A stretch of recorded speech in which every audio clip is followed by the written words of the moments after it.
Hi అండి. అందరూ దయచేసి ఈ కొత్త ఛానల్‌ని సబ్స్క్రైబ్ చేయండి. ఏంటి రోజా నువ్వు ఇంకా ఎక్కడ రావో అని నేను ఎంత భయపడ్డానో ఏంటి ఇంత లేట్ ఏంటి అని అరుణ్ అడుగుతూ ఉంటాడు. సార్ నాకెందుకో చాలా మత్తుగా ఉంది సార్. ఎందుకు ఇలా ఉందో కూడా నాకు అర్థం కావటం లేదు.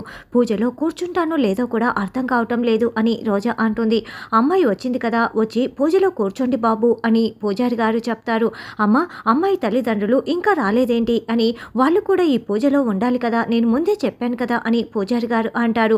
ఈ రోజా రావటానికే ఇంతసేపు పట్టింది. ఇక వాళ్ళ అమ్మ నాన్న ఏమొస్తారో ఏంటో అని భ్రమర అంటుంది. తప్పకుండా వస్తారు పూజారి గారు, మీరు ముందు మొదలు పెట్టండి అని రోజా అంటుంది. ఈ పాటికి వచ్చేసి ఉండాలి కదా ఇంకా రాలేదేంటి అని చామ్ మనసులో అనుకుంటూ ఉంటుంది. అప్పుడే రమాదేవి జగదీష్కి సైగ చేయటంతో జగదీష్ బయటికి వెళ్తాడు. వదినా వాళ్ళు వస్తారంటావా అని భ్రమర అంటే వచ్చినా లోపలికి రాకుండా అడ్డుకోవటానికి జగదీష్ వెళ్ళాడు కదా అన్నయ్య అని రమాదేవి అంటుంది. అవునవును అంతేలే అని భ్రమర అంటుంది. ఒకసారి నేను వెళ్ళి చూసి వస్తాను అని చామ్ కూడా బయటికి వస్తూ ఉంటుంది. అప్పుడే రఘురామ్ జానకి ఇద్దరు కారులో వస్తూ ఉంటే గేటు అవతలే జగదీష్ వాళ్ళని ఆపేస్తారు. ఎవరండి మీరు, ఎందుకు ఇలా వస్తున్నారు అని ప్రశ్నిస్తూ ఉంటే మేము రోజా అమ్మ నాన్నలమే ఆస్ట్రేలియా నుండి వస్తున్నాం, పూజ ఉంది కదా మమ్మల్ని లోపలికి వెళ్ళనివ్వండి అని రఘురామ్ జానకి చెప్తూ ఉంటే అసలు మీరు రోజా తల్లిదండ్రులే అన్న గ్యారెంటీ ఏంటి, అసలు నాకు ఎందుకో డౌట్గా ఉంది, మిమ్మల్ని లోపలికి పంపించడానికి వీల్లేదు అని జగదీష్ అంటాడు. రోజాని పిలిపించండి మీకే తెలుస్తుంది అని జానకి అంటే రోజా పూజలో కూర్చుంది, మధ్యలో రాకూడదు, నేనైతే మిమ్మల్ని పంపించను అని అతను అడ్డుపడుతూ ఉంటారు. అప్పుడే చామంతి పరిగెత్తుకుంటూ అక్కడికి వచ్చి ఓ మీరు వచ్చేసారా, మీకోసమే అందరూ ఎదురు చూస్తున్నారు సార్, ఏంటి వీళ్ళని ఇక్కడే ఆపేశారు, రోజా అమ్మా నాన్న ఆస్ట్రేలియా నుండి వచ్చింది వీళ్ళే కదా లోపలికి పంపించండి, మీకోసమే అందరూ ఎదురు చూస్తున్నారు, వెళ్ళండి వెళ్ళండి అని చామ్ అడ్డుపడిపోతుంది. అన్న లోపలికి పంపించండి అని సెక్యూరిటీ గార్డుకి చెప్పడంతో ఇక అతను అడ్డు తప్పుకుంటాడు. రఘురామ్ జానకి ఇద్దరు కారు లోపలికి వచ్చేస్తుంది. ఈ చామంతి వాళ్ళు రోజా తల్లిదండ్రులని నీకెలా తెలుసు, నువ్వు ఎప్పుడూ చూడలేదు కదా, చెప్పు మర్యాదగా చెప్పు అని జగదీష్ నిలదీస్తూ ఉంటాడు. నాకెలా తెలుస్తుంది సార్, రోజా అమ్మగారే ఫోన్లో వాళ్ళ అమ్మ నాన్న ఫోటో చూపించారు, వచ్చారో లేదో బయటికి వెళ్ళి చూడమంటే వచ్చాను, వచ్చారని లోపలికి పంపించాను, అంతే అంతే సార్ వస్తున్నా అంటూ మెల్లగా చామ్ జగదీష్ దగ్గర నుంచి తప్పించుకొని రఘురామ్ వాళ్ళ దగ్గరికి వచ్చేస్తుంది. ఈ చామంతి ఒకటి మధ్యలో ఎప్పుడు అడ్డు తగులుతూ ఉంటుంది అని జగదీష్ రగిలిపోతూ ఉంటాడు. కార్ దగ్గర నిలబడి ఉన్న రఘురామ్ జానకితో చామంతి చూడండి రఘురామ్ గారు, నా మాట కాదనలేక మీరు ఇక్కడ నటించటానికి వచ్చారు, మా అక్కకి బుద్ధి చెప్పి మీరే మా అక్క జీవితాన్ని సరిచేసి వెళ్ళాలి అని చామ్ అనడంతో అలాగేనని రఘురామ్ జానకి అంటారు. అంతకు ముందు రోజు రాత్రి జరిగిన సంఘటన ఇప్పుడు మనకి చూపిస్తూ ఉంటారు. రఘురామ్ జానకి ఇద్దరు గార్డెన్లో కూర్చొని ఉంటే అప్పుడు చామంతి వాళ్ళని వేడుకుంటూ ఉంటుంది. మీ అక్కకి మేము అమ్మా నాన్నలుగా నటించటం ఏంటి అని రఘురామ్ జానకి నిలదీస్తూ ఉండటంతో రోజా చేసిందంతా కూడా చామంతి వివరిస్తుంది.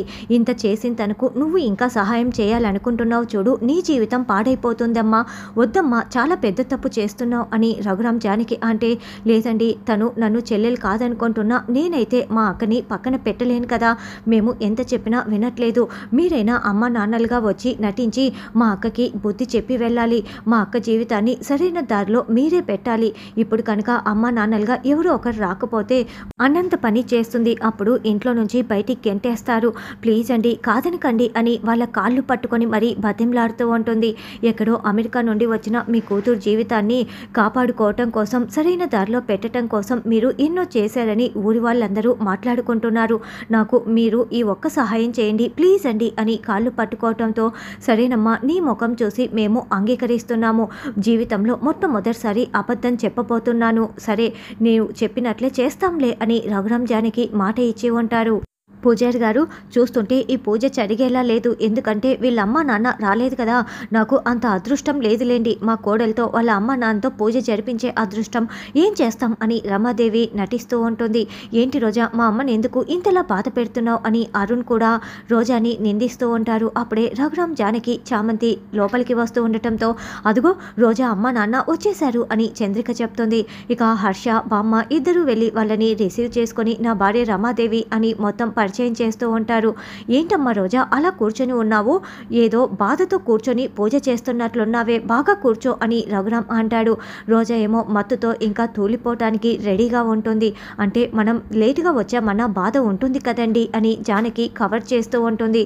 సరే బట్టలు పెట్టండి అని చెప్పడంతో రఘురామ్, జానకి, రమాదేవి, హర్ష నలుగురు కూడా రోజా, అరుణ్లకి బట్టలు పెడతారు. అప్పుడే రమాదేవి సైగ చేయటంతో ఏంటి బట్టలు నాసిరకంగా ఉన్నాయి, ఏంటో ఆస్ట్రేలియా నుంచి వస్తున్నామని చెప్పారు, ఇలాంటి బట్టలా అని పేర్లు పెడుతూ ఉంటుంది.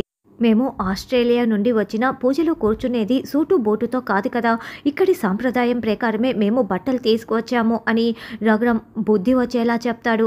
దాంతో భ్రమర నోరెత్తకుండా అయిపోతుంది.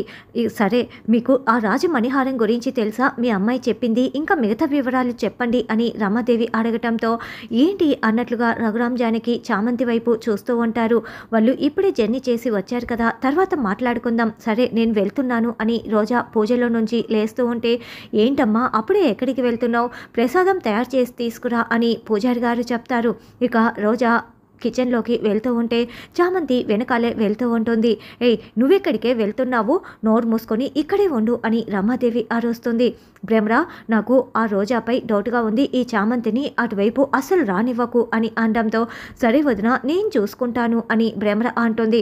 అంతకు ముందే చామంతి చాలా ప్లాన్ ప్రకారం అక్క ప్రసాదాలు అటువంటివి ఏవైనా చేయమంటే బాగా వచ్చినట్లు నువ్వు నటిస్తూ ఉండు, బయట నుంచి ప్రసాదం తయారు చేసి నేను నీకు అందచేస్తాను అని చామంతి చెప్పి ఉంటుంది. అలా రోజా ప్రసాదం తానే తయారు చేస్తున్నట్లుగా కిచెన్లో బిల్డప్ కొడుతూ ఉంటుంది. ఏంటమ్మా ఇది ఇంతలా బిల్డప్ కొడుతుంది, నిజంగానే ప్రసాదం తయారు చేస్తుందా ఏంటి, నిజంగానే వండుతున్నట్లుందే అని దీక్ష చాటుగా చూసి మాట్లాడుతూ ఉంటే ఇదంతా నటిస్తోందే, నా దగ్గర కాదే ఈ నటన, చూస్తూ ఉండు నేను ఎలా బయట పెడతాను అని భ్రమర అంటుంది.